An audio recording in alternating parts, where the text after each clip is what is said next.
Nagpaliit nga ba ng dibdib? Cyril Manabat, usap-usapang may malaking pagbabago sa itsura muling napag-usapan si Cyril Manabat matapos kumalat ang mga then versus now na larawan niya na nagpapakita ng kapansin-pansing pagbabago sa kanyang pangangatawan. Dahil dito, umusbong ang tanong ng marami. Nagpa-breast reduction nga ba ang aktres? Ang isyong ito ay mabilis na kumalat online at naging sentro ng spekulasyon, lalo na't malinaw ang pagkakaiba ng kanyang dating itsura kumpara sa mas recent na mga larawan. Sa kasalukuyang mga kuha, mas litaw ang mas slim at proportionate na pangangatawan ni Cyril, dahilan upang isipin ng ilan na may isinagawang procedure.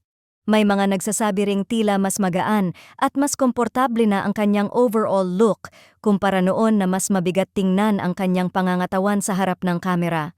Gayunpaman, walang kumpirmasyon mula mismo kay Cyril Manabat o sa kanyang management kung totoo ngang may isinagawang breast reduction o anumang cosmetic procedure.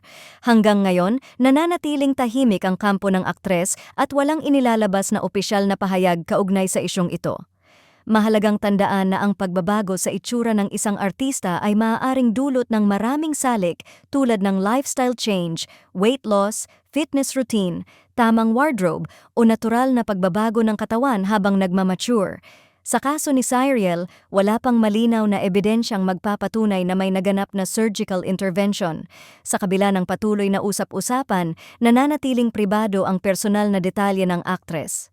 Hanggang sa may malinaw na pahayag mula sa kanya, ang isyong ito ay mananatili lamang bilang haka-haka at bahagi ng patuloy na interes ng publiko sa mga pagbabagong nakikita sa isang kilalang personalidad.